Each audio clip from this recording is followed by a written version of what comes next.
भगवान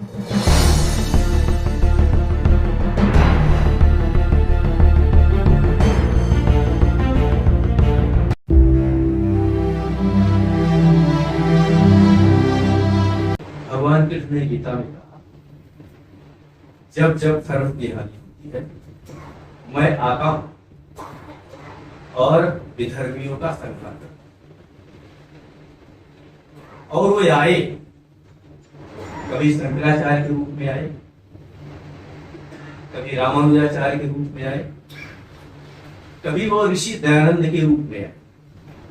हो सकता है कि बहुत सारे लोग इस बात पर सहमत नहीं हैं, लेकिन जो उन्होंने कहा तो वो हिंदू धर्म क्या है, जिसको हम भारतीय वाङ्मय कहते हैं, वो क्या है? तो कहते हैं कुमारी भट्ट जो है गोविंद पाद से मिलने नर्मदा के तट पर जाते हैं। वो पूछते हैं कि आचार्य एकम सत विप्रा बहुधा वदन्ति, एक सत्य है विद्वान लोग उसको सत्य का तो क्या है, एक सत्य क्या है, विविध प्रकार से जो कहते हैं। गोविंद पाद कहते हैं वो सत्य वेद है। इसलिए भारतीय वाङ्मय में कोई भी होगा सभी यह सिद्ध करने का प्रयत्न करते हैं कि हमारा जो धर्म है वो वैदिक धर्म है। दूसरा उन्होंने कहा कि पुत्र खंडन नहीं मंडन, कुमारी ने अपने प्रिय शिष्य का नाम रखा मंडन मिश्र। इसलिए जब शंकराचार्य ने शास्त्रार्थ किया तो उसकी जो वैचारिक धरातल है उसे तैयार करने वाले आचार्य थे, उनका नाम था कुमारी भट्ट। शंकराचार्य ने सारे देश भर में जो घूमकर शास्त्रार्थ किया, खंडन नहीं मंडन किया। इसलिए भगवान बुद्ध को उन्होंने भगवान विष्णु का अवतार घोषित किया। ये हमको ये ध्यान देना पड़ेगा कि भारतीय वाङ्मय जो है में गूंगा पंथ को, रूढ़िवादिता को कोई स्थान नहीं है। इसलिए उसको परिष्कृत करने के लिए, नया निर्माण करने के लिए, प्रगतिशील बनाने के लिए कभी शंकराचार्य आते हैं, कभी रामानुज आते हैं, कभी रामानंद आते हैं। और ब्रिटिश काल में वास्तव में देश जब गुलाम था तो ऋषि दयानंद आते हैं। ऋषि दयानंद ने उनका एक चैप्टर जिसके बारे में पुस्तक में चर्चा है, उनके क्रांतिकारी जीवन की चर्चा है। बहुत सारे लोग उसमें सहमत नहीं हो सकते, उनका विरोध लोग क्यों करते हैं। मेरी मान्यता है कि जो लोग समझ नहीं पाए दयानंद को, जो लोग यह कहते रहे कि दयानंद जो बोल रहे हैं ये गलत है, वास्तव में गलत नहीं है, वो अंग्रेजों के इशारे पर विरोध करते रहे। देश के अंदर दो प्रकार के राजा थे, एक आजादी चाहते थे वो दयानंद के साथ थे, एक रजवाड़े ऐसे थे जो आजादी नहीं चाहते थे, वो दयानंद के विरोधी थे। स्वामी जी जो है हरिद्वार के अंदर सारे देश भर के राजाओं की बैठक करते, उसमें बिहार से बाबू कुंवर सिंह भी आते हैं। बाबू कुंवर सिंह पूछते हैं स्वामी जी आप तो ये चला रहे हैं, आजादी कब तक मिलेगी?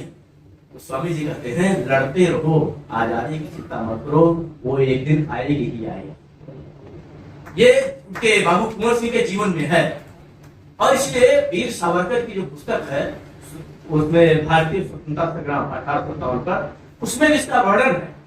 उसमें इसका वर्णन है, वो कहते हैं कि संतों की एक टोली देश आजादी के लिए आगे आगे चल रही थी। उस टोली में एक संत जो थे वो ऋषि दयानंद थे। 1857 में एक प्रकार से हमारी पराजय हुई, हमारी असफलता नहीं हुई, पराजय हुई। तो अंग्रेजों को लगा कि आखिर ये कैसे हो गया कि ये सारे इतने लोग लड़ने के लिए खड़े हो गए। तो धर्मपाल जी की एक पुस्तक है, उनका पढ़ेंगे। धर्मपाल कोई संघ के स्वयंसेवक नहीं थे, वो कोई राष्ट्रवादी भी नहीं थे और राष्ट्रवादी विचारधारा के भी नहीं थे, वो गांधीवादी थे। उन्होंने अपने वाङ्मय में लिखा है कि उस समय 7 लाख गुरुकुल भारत के अंदर थे। तो 7 लाख गांव तो नहीं थे, तो वास्तव में एक ही गांव में 2-2, 3-3 गुरुकुल वाले थे। इसलिए वास्तव में जो क्रांति की ज्वाला चली, वो क्रांति की ज्वाला जो है गुरुकुलों से, आचार्यों से, अध्यापकों से। इसलिए बिहार और उत्तर प्रदेश केवल 2 प्रांतों में 20 लाख लोगों की हत्या किया गया। जितने पढ़े लिखे लोग थे, जितने गुरुकुल के आचार्य थे, सबकी उन्होंने हत्या किया। और आप जब गांव में घूमेंगे जाएंगे तो पता लगे स्टैंड के ऊपर 100 लोगों की फांसी हुई। ये कुआं जो है क्रांतिकारियों की लाशों से भर गया था। तो वास्तव में ये सारा वर्णन जो है ये उस समय का है। आउटलुक पत्रिका ने लिखा कि अकेले 20 लाख लोग मारे गए और राष्ट्रीय स्वयंसेवक संघ ने भी इस पर आवाज नहीं उठाई। ऐसा आउटलुक पत्रिका ने, हमको लगता है 2005 या 6 में उसका अंक शायद मेरे पास होगा, उन्होंने लिखा है इस पर। और चिंता, किसी की चिंता नहीं किया उन्होंने, चिंता केवल संघ की किया। यानी संघ से अपेक्षा देश को है कि इस विषय पर संघ सोचे।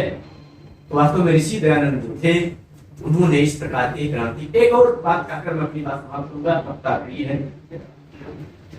जब हम 1857 में अस्पत हो गए तो ऋषि दयानंद को लगा कि आखिर हुआ क्यों ये। उनको ध्यान में आया कि नहीं, देश के अंदर संस्थाएं बहुत सारे, कुछ लोग सन्यासी तो नहीं है लेकिन भगवा कपड़ा पहने भी टहल रहे हैं। इस बात पर हो सकता है कि आपकी असहमति हो सकती है कि वो सीधा मुंबई पहुंचते हैं। कहां पहुंचते हैं? वो ब्रह्म समाज के कार्यालय में पहुंचते हैं। ब्रह्म समाज के कार्यालय में केशव चंद्र सेन उस ब्रह्म समाज के अध्यक्ष रहते हैं। केशव चंद्र सेन को लगता हो तो बहुत अच्छा बाबा मिल गया, जैसे ब्रह्म समाज के मुखिया राजा राम मोहन राय थे वैसे बाबा है। 1 महीने प्रोसेस चलता है। उनका ध्येयवाद क्या है? बिना स्वराज के स्वधर्म का पालन नहीं हो सकता। स्वामी ऋषि दयानंद का ये ध्येयवाद था।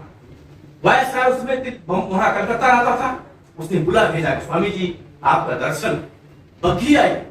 स्वामी जी गए, पूछा स्वामी जी ये स्वधर्म का क्या मतलब होता है? तो ऋषि दयानंद कहते हैं वैदिक सनातन धर्म ही स्वधर्म है। और स्वराज क्या है? भारत का विश्व का पहला आदमी रहा होगा जिसने कहा मैं आपको इंग्लैंड भेज दूं, ये स्वराज। ये ऋषि दयानंद ने कहा। अब वो ब्रह्म समाज क्या है? तो एक जैसे अभी गढ़ा लोगों ने कि सती प्रथा का अंत किया। सती प्रथा किसने किया? हम भी पढ़ते हैं 4 पढ़ने में सती प्रथा का अंत किया। अरे भाई सती प्रथा थी नहीं भारत के अंदर। अगर भारत के अंदर सती प्रथा थी तो राजा दशरथ के मरने के बाद 3 रानियां सती क्यों हुई? अगर भारत के अंदर सती प्रथा थी तो अभिमन्यु की पत्नी वो मरी, वो मरा अभिमन्यु, उसकी पत्नी जिंदा क्यों थी? अगर सती प्रथा थी तो कौरव 100 भाई थे, 100 मरे, लेकिन कोई सती प्रथा नहीं थी। वास्तव अंग्रेजों ने गढ़ा एक बाबा तैयार किया, साधु वेश में तैयार किया। ये अंग्रेज देवदूत है ये बोले, ये राजा राम मोहन राय बोलते थे अंग्रेज देवदूत है, जो कहते हैं वो करो। इसलिए वामपंथी इतिहासकारों ने, कांग्रेसी इतिहासकारों ने, देश के विरोधी इतिहासकारों ने, देश के वांग्मय को समाप्त करना चाहते थे वो इतिहासकारों ने राजा राम मोहन राय को 4 पन्ना, विवेकानंद को 1 पन्ना, ऋषि दयानंद को 1 पेज, अजीब सा। और पुस्तक में थोड़ा सा मैंने और एक लिखा है कि उसके दयानंद के बारे में सोच क्या है। तो वीर सावरकर कहते हैं जब तक ये सत्याग्रह प्रकाश मेरे हाथों में है दुनिया का कोई धर्म अहंकार नहीं कर सकता। लोकमान्य तिलक कहते हैं कि स्वराज मेरा जन्मसिद्ध अधिकार है, ये सत्याग्रह प्रकाश की देन है। मैंने पुस्तक पढ़ी। विवेकानंद ब्रह्म समाजी थे, रामकृष्ण मिश्र उनके ब्राह्मण के शिष्य थे। जब वो पुणे पहुंचे 1 सप्ताह लोकमान्य तिलक के घर पर थे। तिलक जी ने कहा स्वामी जी इसको पढ़िए, सत्याग्रह प्रकाश पढ़े। तब उनके अंदर राष्ट्रवाद आया। इसलिए वास्तव में राष्ट्रवाद के प्रहरी हमारा कोई नया नहीं है। शंकराचार्य से चाणक्य से शुरू होकर वो राष्ट्रीय स्वयंसेवक संघ आता है। हम आज राष्ट्रीय स्वयंसेवक संघ क्या है? वैचारिक रूप से हम जो है जो राष्ट्रवाद की थाती जिसको रामानंद स्वामी ने चलाया, रामानुजाचार्य ने चलाया, जिसको दयानंद चलाया, उसके जो है सीधे वारिस जो है वो राष्ट्रीय स्वयंसेवक संघ है। आज उस धारा को आगे बढ़ाने का काम राष्ट्रीय स्वयंसेवक संघ कर रहा है।